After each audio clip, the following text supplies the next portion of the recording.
Create with France Sydney.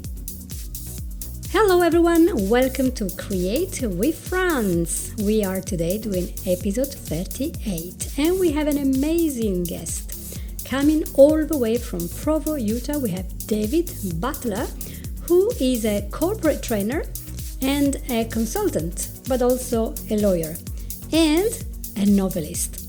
So that's going to be interesting to see how David puts together all these things and manages to sleep in the night. So hello, David, and welcome to the show. Hello, Franz. Thank you very much for having me. Congratulations on 38 episodes. That's very exciting. I know, right? Did you know that most people start the episodes and by number 5 and number 6, they give up? Yeah, I think that's true for most creative enterprises. I know a lot of independent novelists, for example, who put out one book and it's disappointing how many it sells, right? And so it's too hard. They just stop. Too bad. That's not going to happen to me. I love broadcasting and I love speaking to our amazing audience. And as you know, our audience is all about mindfulness, mental wellness, art, and creativity. So how can these things help us to have a really good life? And I hear that you've done really well. We'll put it together, earning with whatever job you have, and you even have free. So that's very good. But you even have time for writing novels. Tell us a little bit about these novels. Would you write? Just, fill the space. Yeah, I write science fiction and fantasy. This is really the thing I always wanted to do. When I was 8 years old, my father went to an academic conference and he came back and gave everyone presents. And the present he gave me was the 25th anniversary Silver Jubilee paperback box set of The Lord of the Rings and The Hobbit with covers by Darrell K. Sweet. And I actually was being homeschooled that year. So I just went to bed and stayed in bed for the whole week and read the books front to back. And I've never been the same since. So I always thought as a kid that's what I would end up doing, that I would write and that I would specifically be Tolkien. And I think I'm not alone in having that kind of vision. But life is complicated and I chickened out. So I went to I got a university degree, and as I was in my last year and finishing up, I wanted to get married, and the woman who was going to be my wife, I think, didn't really want to be poor, which is reasonable, That's a reasonable preference, and so so instead of trying to make a living writing science fiction novels, I went to law school. And so it wasn't until 2010. So I had 11 years of legal career under my belt before I had an opportunity to say, hey, I'm going to take a couple of years and try full time to do this novelist thing. So fast forward to where I am now. I've got my 10th traditionally published novel came out in February. I've got also 4 novels that are published in the indie space and a series of novellas. I still do a little bit of legal practice. I'm still admitted in the New York bar. I've even been paid in 2021. I have received money for legal services. But my main making a living gig now is corporate trainer. I teach finance skills to large company employees. Tonight, I'll be teaching a 4-hour class to employees of the international engineering firm Jacobs. Tomorrow, I teach a class to employees of the life insurance company Lincoln Financial. So I write. So what I really want to be known for, when I'm dead, people go, "Oh yeah, Dave Butler." I don't want them to say he was a corporate trainer and he was a consultant and stuff. I want them to say, "Oh, I read his books," right? So 14 novels. I won the Dragon Award for Alternate History last year. I've won the Association for Mormon Letters Award for Novel and the Whitney Award for Speculative Fiction. And I have yet to produce anything like a bestseller. But like you, I'm not giving up. I'll keep at it until I'm dead. Wow, what a great introduction. Thank you. That was amazing. You're going to have to tell us exactly about the type of novels? What is your subject, your themes? What do you write? What do you like talking about? All right. Well, let me tell you about them specifically. So my sort of, I guess, flagship series is called The Witchy War. Book 1 is Witchy Eye. This is this series. The first 2 books are both finalists for the Dragon Award. Book 3 won the Dragon Award in 2020. This is a what it really is a kind of epic fantasy. Okay, and in the same way that Tolkien's Lord of the Rings is a deeply English exploration, an English and Christian exploration of Tolkien's personal English and Christian mythology. This is my exploration of my deeply American personal and Christian mythology. And it's got alternate history, it's got some romance elements, it's a quest story, it's got some fairy tale kind of stuff in it. It's about a young woman named Sarah, who is a talented hexer, spellcaster. She is also smart and fiercely independent and loyal and paranoid and xenophobic and kind of mean. And on the day of the tobacco fair in 1815, she takes the family young'uns down to Nashville to sell the family crop, and Imperial Army officers try to kidnap her because it turns out that she is not who she thinks she is. This is a very classic kind of princess fairy tale story. She's the secret daughter of the dead empress, Mad Hannah Penn, and her uncle, the Emperor Thomas Penn, who's a usurper, has discovered that she is alive and is therefore a threat to his wealth and power and wants her dead. So it's the story about Sarah sort of gathering her mother's and father's retainers around her, recovering her father's throne and her mother's wealth, and rescuing the two. She's one of triplets, so the two siblings she never knew she had. The 4th book, Serpent Daughter, came out last fall. The next thing I need to write is book 5, Serpent Mother, which I should start here week after next, probably.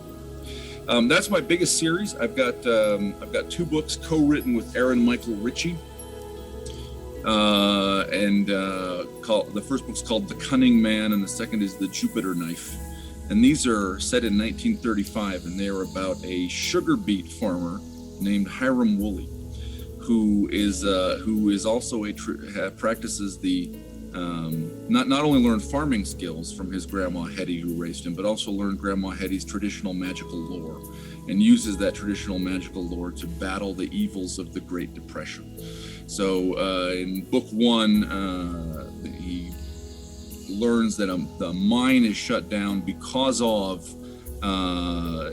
not just a family squabble among the owners, but because of a demon that's living at the bottom of the mine, something that may or may not be a fallen angel. It's about his battle against that demon.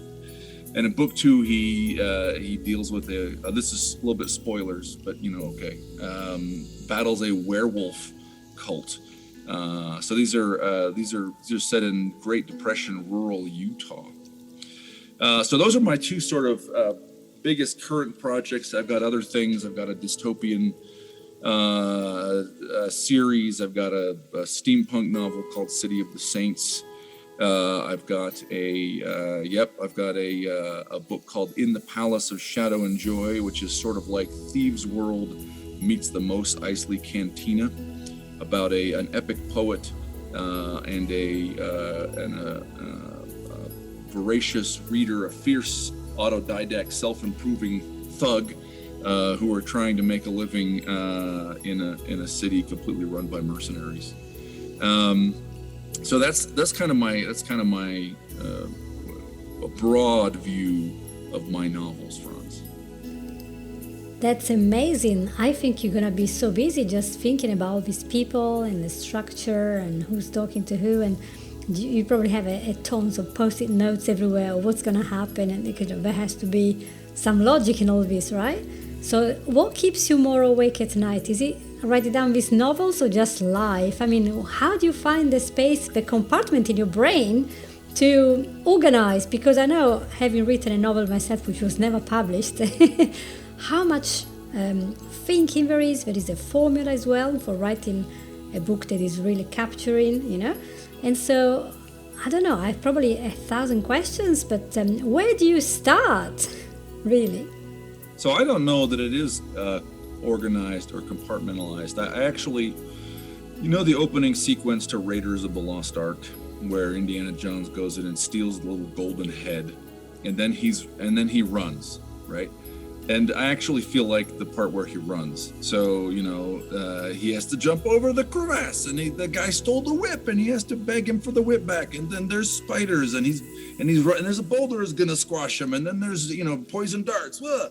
So I feel like that. I write things down. I have a calendar. I work very hard not to miss deadlines or show up, not show up at a professional obligation. And I mean, above all else, professionalism as a corporate trainer, consultant, lawyer, or novelist means doing what you said you would do, right? It means delivering. There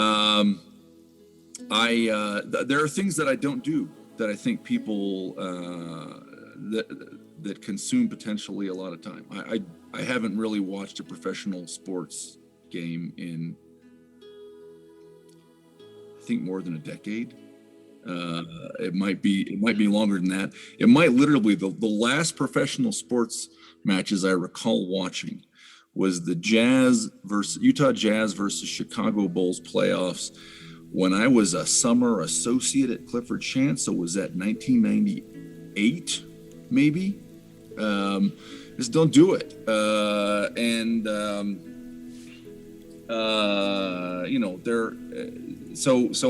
get a lot done, but I get a lot done by doing sort of, I think, only the things that I choose or that I want to do.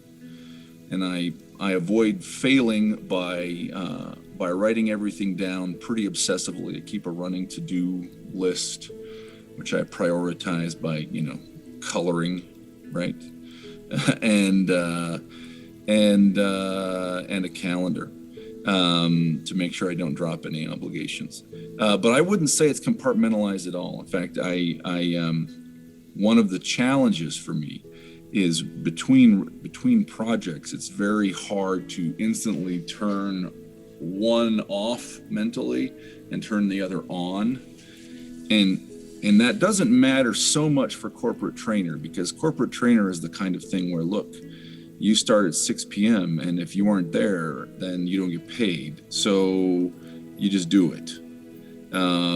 It's a lot harder, or it's more of a problem when you're talking about writing novels, right? Because especially if it's a new project where there's no deadline and no one's waiting for it. The truth is, you could just go to sleep or go for a walk or watch a rugby game if you wanted to or whatever, right? And so you have to find some way to make yourself turn that switch on. I'm not very good at that. So deadlines really help me. Being in traditional publishing, having an editor who will pay me money for turning books in on time, having a calendar where the book is supposed to come out in June of next year, and I know that, and I know therefore I have to turn in the book by June of this year, is very helpful. Yeah, that makes a lot of sense. You want to be super organized, and I think a lot of people who do art, writing, etc. are not very organized. They're all over the place, very spread, and they're not getting consistent results. And it does help when you start thinking, what's the end of this? What is the book for? Who is the target client? Who's going to read it? So what do they expect? What is the structure? How is that going to work? And then you start thinking, okay, if I'm publishing in a year, by this time I had to have a layout, by that time before I have... So you have to really divide it and have a precise goal and say... So it's not just creativity, isn't it?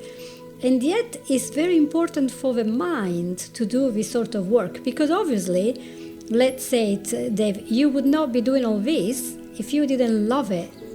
So here's a question. What is it you really love about coming out with these novels? So actually, let me rewind and comment on a couple things you said there. So it's funny. Here's this complete trivia. This is pure trivia. I can't remember. Your podcast includes video, right? People can see the video, or is it just audio? Well, we are recording this as a podcast, but we're also on video. So if you want to keep the video later on, we can keep the video and use it. So that's fine. Well, it's absolutely fine. I'm going to show you a little something.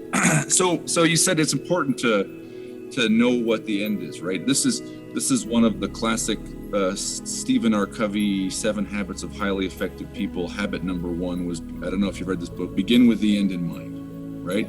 Yeah. So I don't know if I told you this before, Franz, but actually this house that Emily and I own is the original 1958 Stephen and Sandra Covey home that they built. And this room that I'm in right now is the only room that's never been refinished, and it's Stephen's office. So you're looking right now at Stephen R. Covey's original. It's got all my junk in it, so I'm sure it was much neater.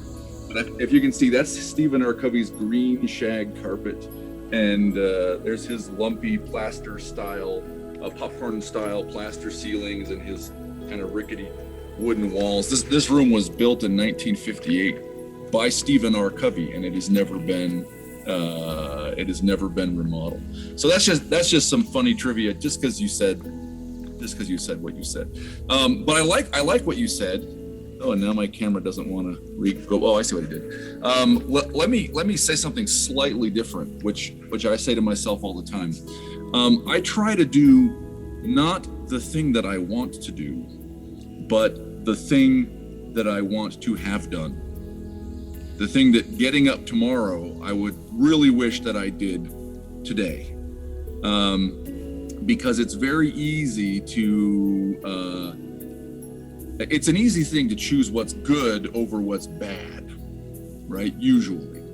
The harder part is choosing the best thing over other good things, right?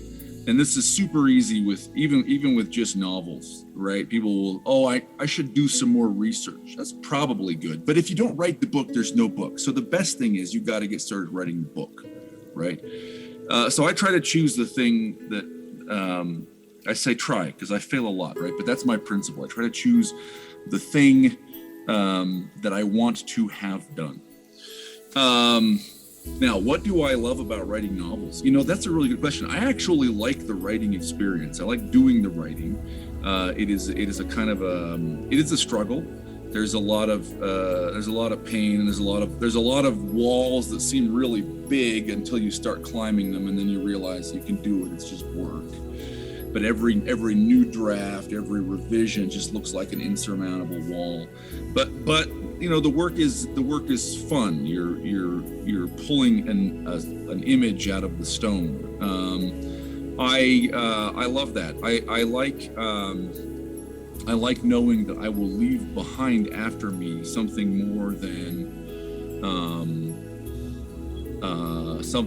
just memories. There will be words, right? There'll be ideas.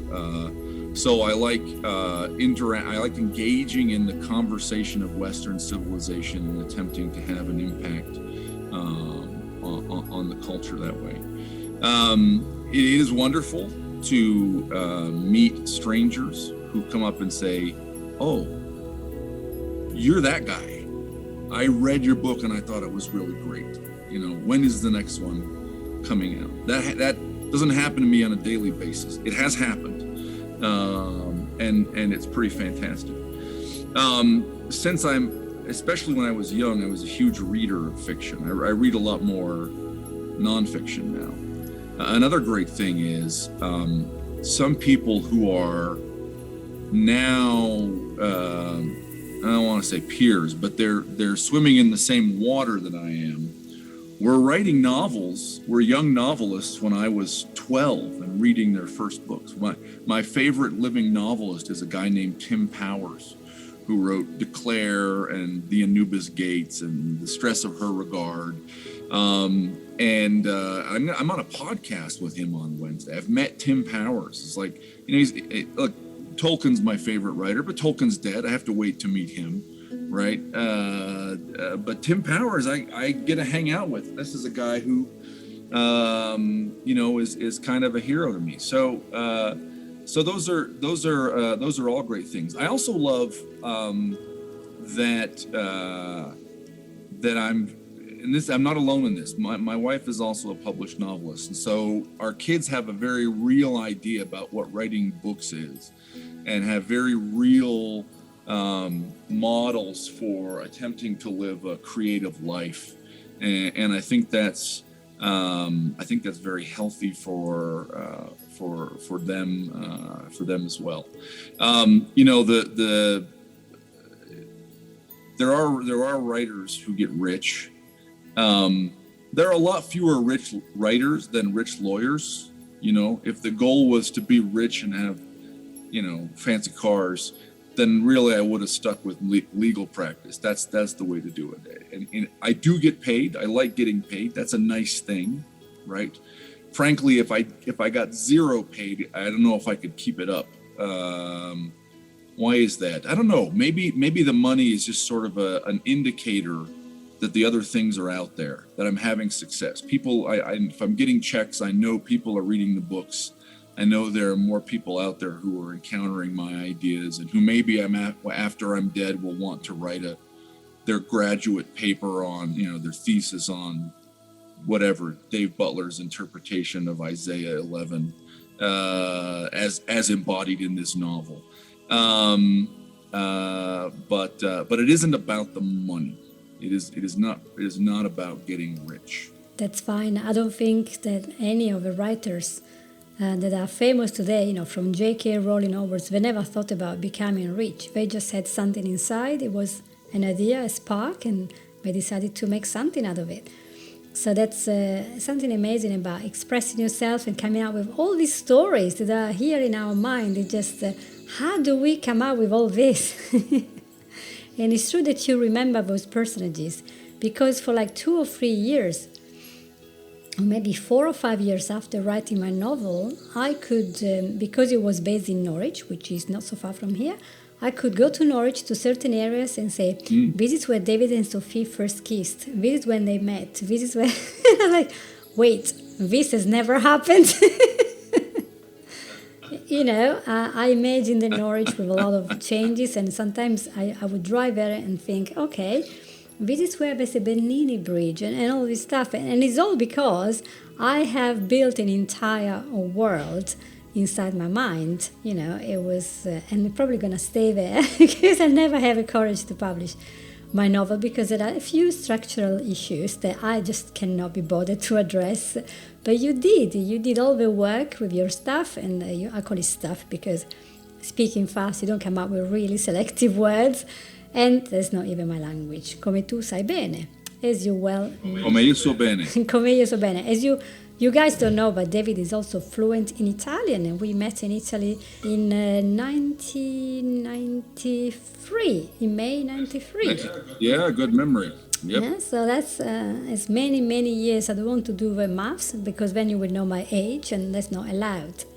But here we go. Let's pretend that in between my audience today, among these people that are listening with interest, there is somebody who say, I always wanted to write a novel because it's going to make me so happy. I finally done it. It makes me feel amazing.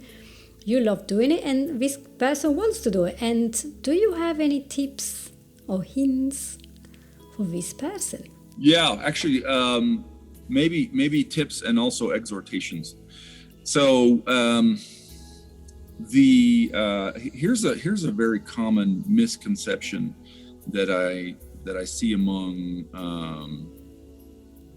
writers early in their career, but also writers who are well along in their career. We'll still talk about something, this thing, and say silly things about it. So when you are a writer, almost certainly, it is not a job. Even if you have a publisher and an editor, it is not a job. You don't work for the editor. It is writing a novel or writing a short story is an entrepreneurial act.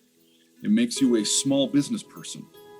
And so when you're thinking about, okay, what do I do beyond just the fact of writing, but also even in the writing, because what you're going to do with the story after it is done may impact what you want to put in the story, right? The question is not what will my boss think, what my boss like. The question is, I am the CEO and the sole owner, I'm the shareholder, I'm also the head of marketing, and I'm the head of manufacturing. I produce these books, and I'm the head of sales, and right, I'm all of those things. And I'm the poor guy working on the factory line making it. I'm everybody. Okay,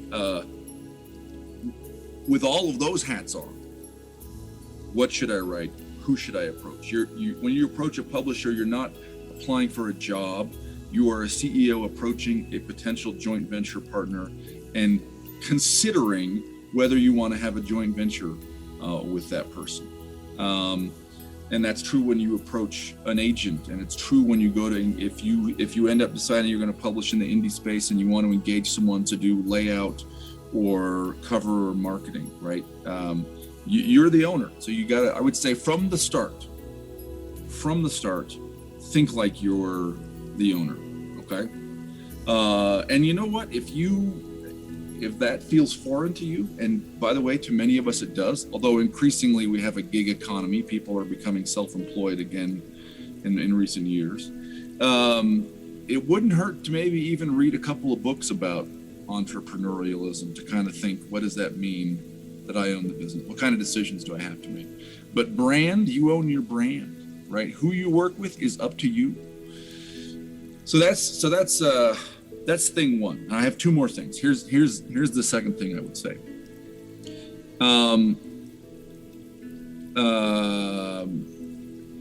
I'm not sure I believe in writer's block as such, but I do think it's hard to get started. Some people can just turn on a spigot of creativity and it goes. Not me. Especially starting a novel, it takes a little bit of kind of work and getting in the mind frame.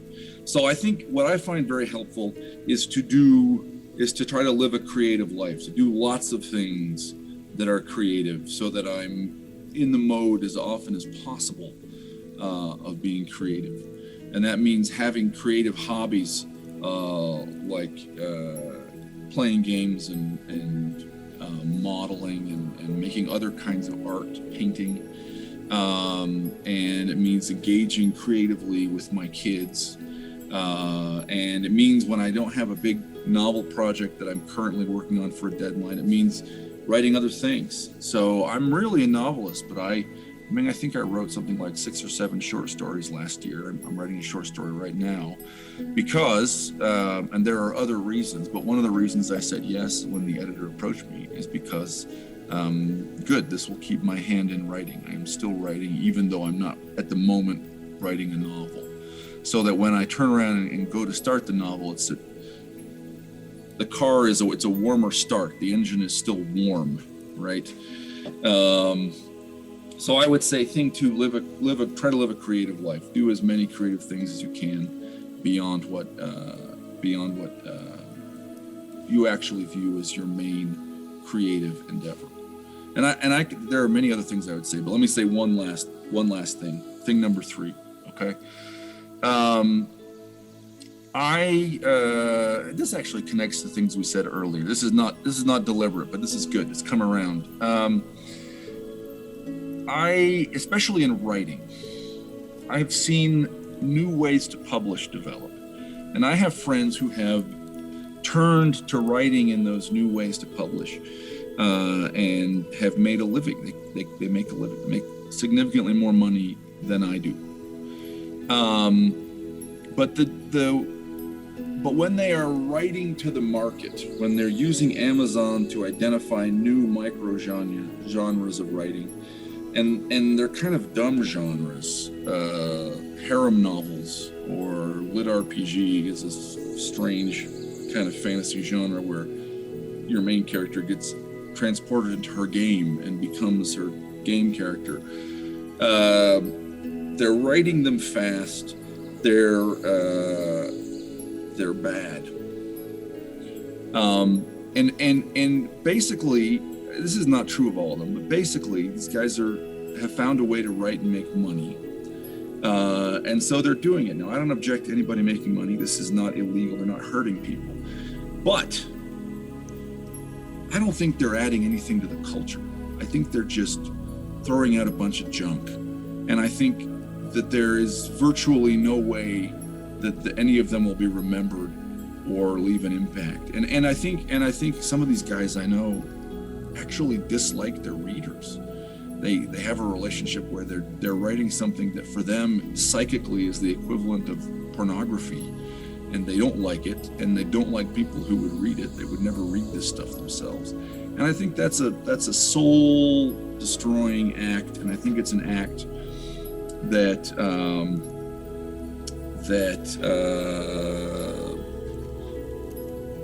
surrenders, that walks away from, that abdicates from the more serious parts of your responsibility as an artist. So I would say this, write things that are beautiful, write the things that only you could write things that are non-fungible, write the poetry or paint the paintings that somebody else 20 years after you're dead will say, well, that has to be by Franz Sidney.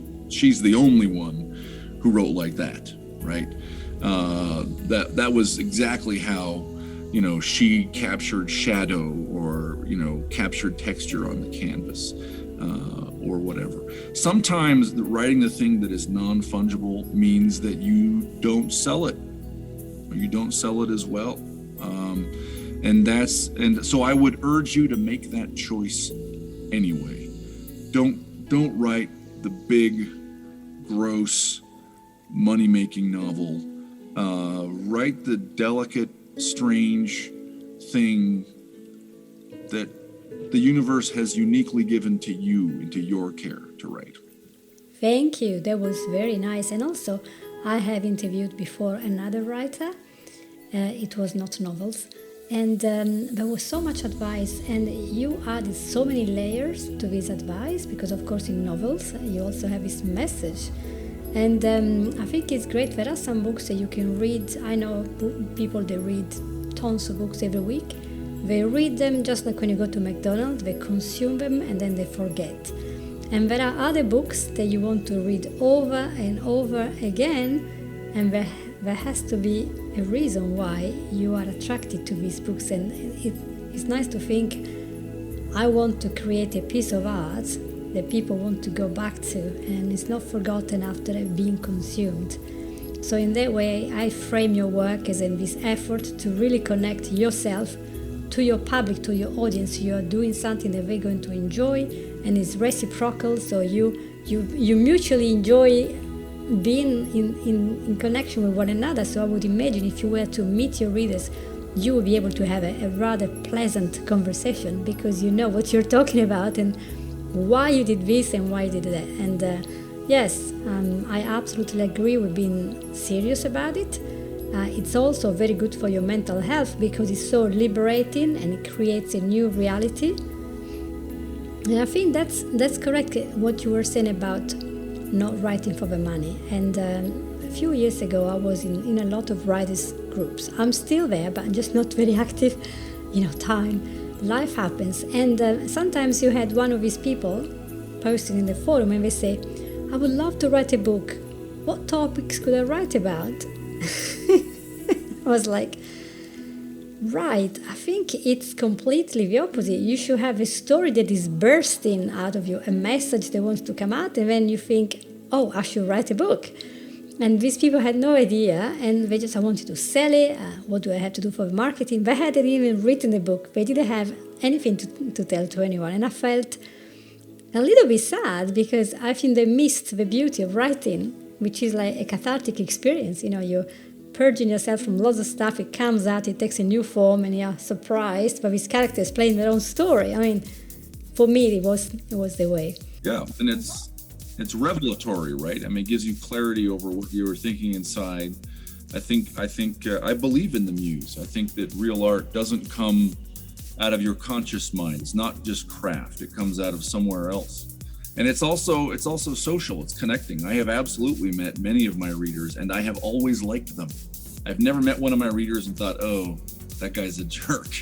That would be so bad. That's great. It's an amazing interview. I'm so glad we did it, because it really opens up a lot of possibilities for people to realize it isn't just about being good at writing, there's so much else to take care of. And the business part, being an entrepreneur, think about the marketing, how are you going to get these people to read a book? Well, first of all, who is your audience? So you have to write for this audience. You cannot mix two different genres that you don't know how to mix. You have to know where your book is going to be among all these different styles and topics and authors. How are people going to find you? So you really want a unique voice. And I'm hoping to be putting a few links for your work under the podcast episode, and we're going to post them. But we are now on 36 minutes. So we're going to nicely close.